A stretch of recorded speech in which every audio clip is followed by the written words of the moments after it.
All right, folks, back on the Bossman show, going to UMES the Hawks, talking to Coach Jason Crafton out of the MEAC conference. Coach Crafton, what's up, my brother? How you doing, man? Bossman in the house. Eastern Shore Hawks are in the house. Happy to be here, man. This is our second time doing this. Love everything you're doing. Appreciate you having me on the show. Most definitely, Coach. Let me ask you, man. I know you was probably in the Norfolk area around my birthday, March 11th, when everything went haywire. I was at the Hawks game, and then I got the word that hey, things get suspended, and we ain't had the Hawks since my birthday. So how was it for you and your guys, man, up there, man, in Norfolk for the MEAC tournament, having to go from that to going on spring break probably, then going virtual, and then then everything's shutting down. So talk to us about your team and how you all handled that whole quick transition from being together to being apart. You know what? It's been a long journey here, and it's been something that's extremely been challenging for everybody. Not just for our players and administration, but also just the basketball world. I think our guys have done an incredible job of staying locked in and staying focused, and most importantly, finishing strong in the classroom academically. We're happy to have around a 3.1 team GPA in the springtime, which was exciting to see our guys push through and do extremely well and finish like that academically. And then we were unable to have them up in the summertime because of the COVID stuff. Some schools were able to bring kids up, but we were not able to. So we had to do some things over Zoom calls and try to be as creative as we can with FaceTimes and things like that. And now we're back on campus, and we're going through a process of testing and all those types of things. And we're looking forward to being able to get back on the court and get these guys moving again and getting back to some basketball. Most definitely, Coach. I know it for your seniors and guys who won't be back with the roster. It's probably hard for them to know that their careers ended that way. They didn't get a chance to go out on their own terms there. And so what would you guys kind of do for your people who were not returning to the team after last season to kind of get them a send-off the proper way the best you can via the virtual way because you couldn't be with them together? Yeah, we did some our campus did a nice virtual graduation that was pretty cool.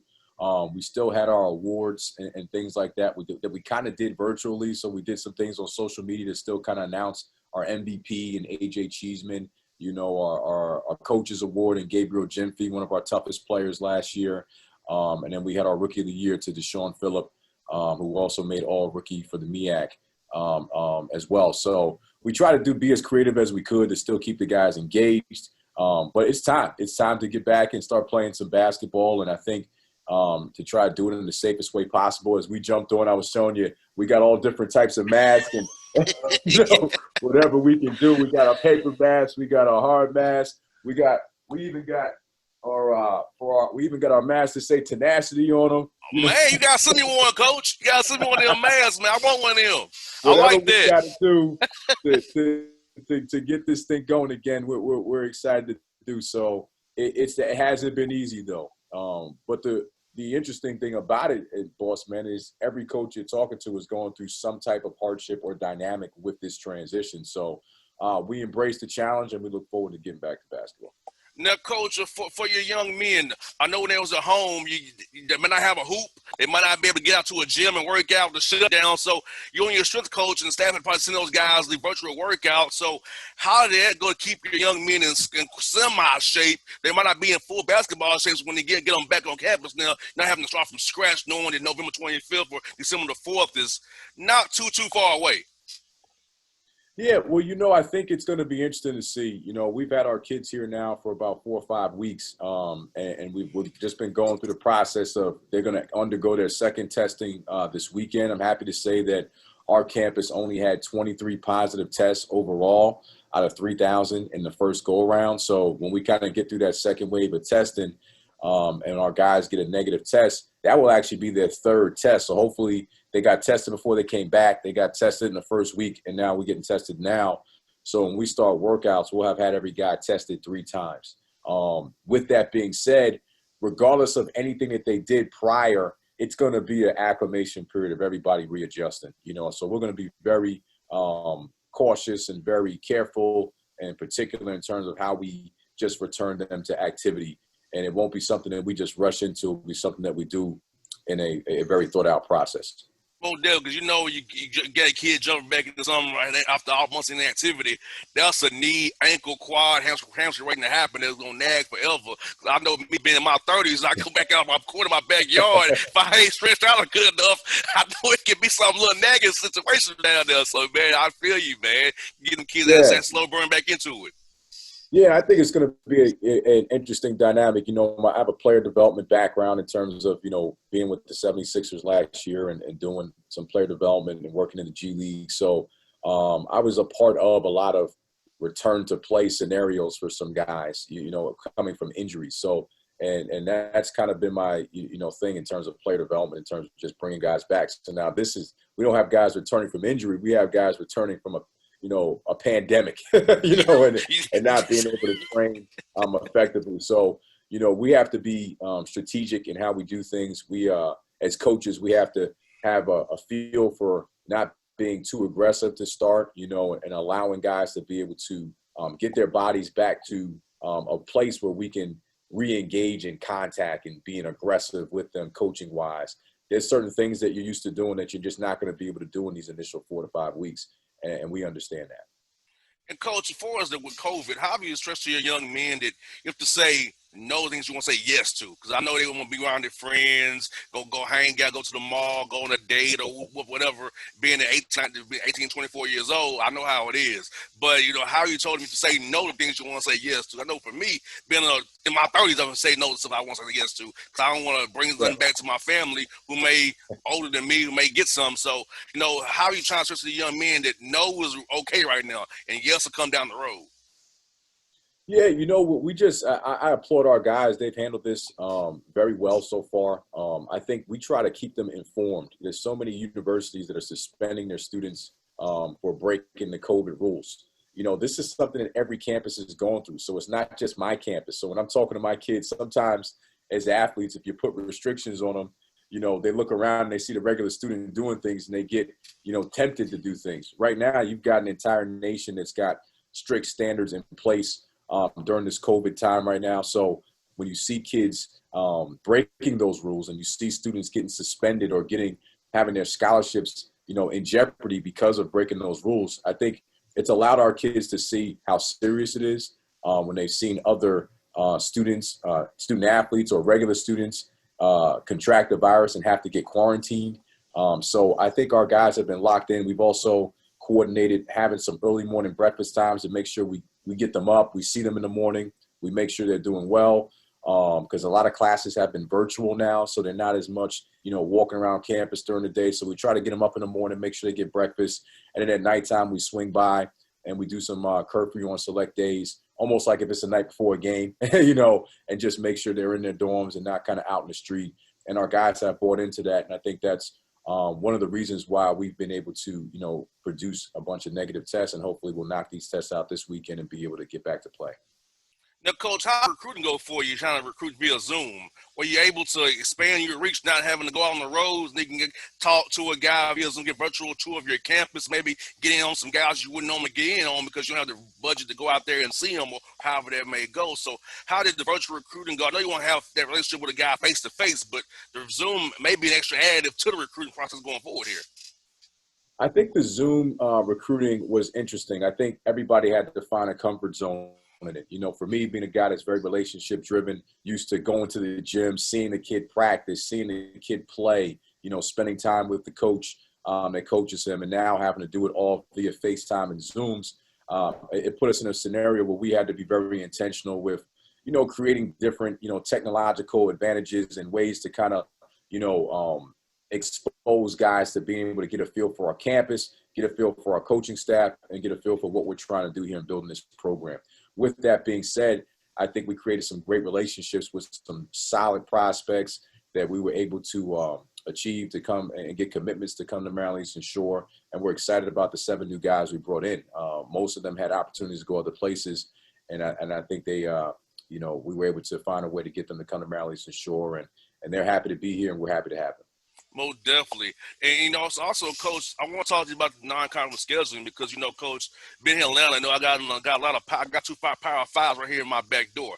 So I've seen those contracts. I know what they loaded with them COVID clauses. You know, they're going to give the school this much if it's no fans, or this much if it's fans and travel. So Yeah. with the season maybe pushed back to November 25th or December the 4th or whatever date may be, I know being HBCU graduate myself that you need to make football, men's basketball, women's basketball is the money makers for everybody on the HBCU athletic plane. So how are you and your university working in case these contracts are loaded and you can't play certain teams, and how's that going for you guys right now? Going with you gotta raise money no matter what, but how you gonna go Yeah. about it with these contracts being loaded where they are right now?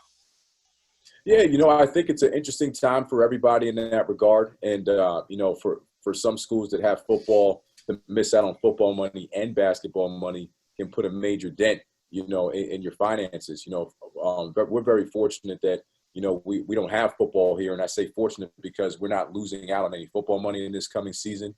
The MEAC came out with a statement a few weeks ago that gave each institution the ability to either choose to play non-conference or choose to not play non-conference. So right now, I think the stance for our program is from our administration is that we're very focused on our conference season right now, not as much on the non-conference, and we're looking forward to gearing our guys up and being ready for whatever conference season we'll have starting in January, and then also seeing what the NCAA is going to do and announce in the next few weeks in terms of what the basketball season is going to look like. Now, Coach, for you, man, you're HBCU head coach with a lot of young black men on your roster. So how have you been talking to young men about what's been going on in the country with racial injustice, social injustice has been going on with a lot of our young black and male men and women getting killed in the hands of the police? I know that your young men are probably like, what's going on, Coach, and looking to you for guidance. So how's those talks been via the Zoom and FaceTime, trying to get those young men to understand that, hey, let's check out that basketball uniform. You're just a black man in America. You need to kind of watch how you move and how you go there. Yeah. I think one of the cool things about being at an HBCU is, our guys are already kind of in the know on some things. It's they have a feel for what's going on. Via things that we do with our guys, but also interactions that they have on campus, in the classroom, in the community, at an HBCU. So it's a great time to be at an HBCU because you've got a lot of variables and a lot of parties that are assisting with you educating your players with this type of stuff.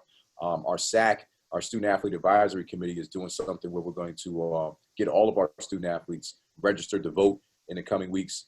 So that's something that we're driving to do. And then we've had some Zooms and some one-on-ones and just had some great interactions and some positive feedback and educational stuff with our guys, just in terms of, how to handle themselves in those situations if they come about. Conversations we've always had, but now they kind of like, hey, Coach, we get it now. We see it more in a higher light. Pull your pants up, you know what I mean? Like, look people in the eye, and just how you carry yourselves and, how you articulate yourself and different things. We can do everything perfectly and still it go wrong.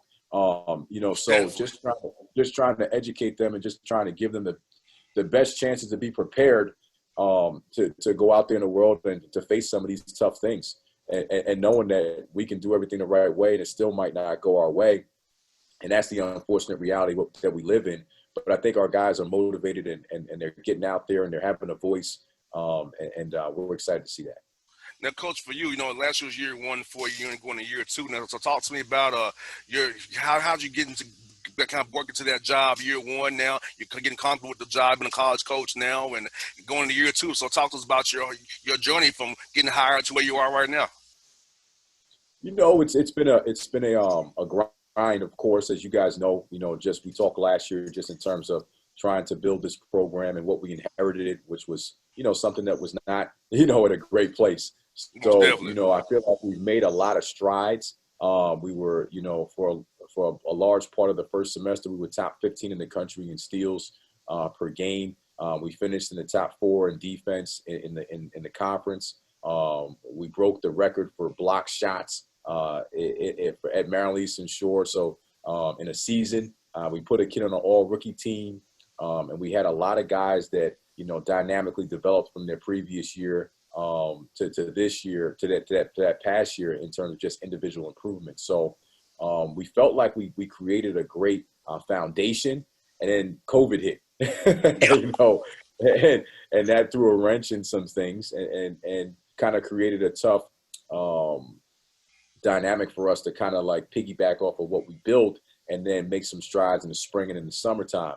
So with that being said, I think we've created some foundational things, but getting to this preseason right now, whenever that starts, we really got to kind of get back to work in some areas to solidify what we built in that year one to be able to start gaining some traction. With that being said, it's still going to take some time.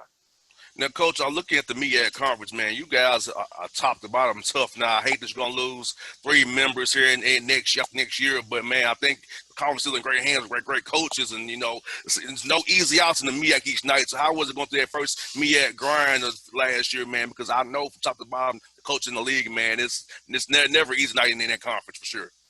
Yeah, I think that, being coaching and going into my 18th season now, and I think it's something that's on the streets coming up. Coaching at Villanova, coaching at the Naval Academy, Division II for a while, and then being in the G League last year. A lot of people always talk down about the MEAC. Talk about the talent, talk about the coaching, and all those types of things. And I can tell you firsthand, being in this thing, it's elite talent in this league. I think it's overlooked. There's elite coaching in this league. And I've got a ton of respect for all the coaches and the players and everybody, all the schools in this league. It's a grind. And we look forward to continuing to recruit and get talented guys and to be able to compete and ascend in this conference that I think is a league that is definitely on the rise, is definitely taken for granted. And I think if you didn't have programs having to play so many money games, our league – that's the only thing that keeps our RPI and our strength of schedule and all that type of stuff. Once schools continue to raise funds and back down on the money games, this league is just as comparable and competitive as the America East or the Northeast Conference or some other leagues out there. Well, Coach Crafton, we know I'm gonna definitely support. Yeah, I'm telling you, Coach. I'm gonna support you guys. I know you need the support, man. And I this is my thing. I'm gonna cover you all for the right reason, not when something bad go wrong. A lot of times I want to cover the HBC when something bad go wrong, or something happen. So my thing, I'm gonna cover you for the right reasons. Being an HBCU grad myself, Tennessee State, so I gotta make sure that I give you guys the love on GP, not because we want to cover a story to get some clicks here. You know what I'm saying? Yeah. ESU, baby. Good stuff, man. Good stuff. Yeah, Frankie Allen, I went to his basketball camps when I was a kid. So Coach Allen's my guy, man. So I know he probably seen him around sometime. Frankie does our color commentating for our home games, does an amazing job, has become a mentor for me. I've known Frankie from back in my Naval Academy days when we used to play Maryland Eastern Shore. And he's a good dude, man. He's around the way here, and we talk often. Coach, when you get off the air, man, text me. I ain't talked to him in years. He'll be glad. I want to tell him, Coach, I was at your camp when I was like 5, 6 years old, man, at Tennessee State. So, because my mom's in Nashville, so I'll be in the summertime. So I would go to his camp. So I've known him for years. I was like, that was my guy. I was ball boy for the guy, too, in overseas tournaments. So Frankie Allen's a guy I respect a whole lot. Very cool, very cool. Yeah, Frankie's a big supporter of Hawk basketball, him and his wife. Stay in Princess Anne still, and he's around often. Well, Coach Crafton, my brother, hey, keep fighting the good fight, man, for the Eastern Shore Hawks, man. I know you'll get that thing turned around real soon and make the MEAC be scared to come on the Eastern Shore for real, man. I know you're going to get the job done, my brother. Well, hey, man, if we can get back to playing and we can get some fans, you see behind me what this thing can look like at full capacity. We've got a great arena, great facilities, great fan support. In a local area on the Eastern Shore that's hungry for a winning basketball program. And we're going to deliver it to them at some time in the near future as we build this thing. So appreciate you, boss man. Looking forward to seeing not just this show, but all the great things you continue to do in the basketball community. Appreciate your support. Anytime, Coach. George Floyd on the Bossman Show from the Eastern Shore Hawks out of the MEAC Conference.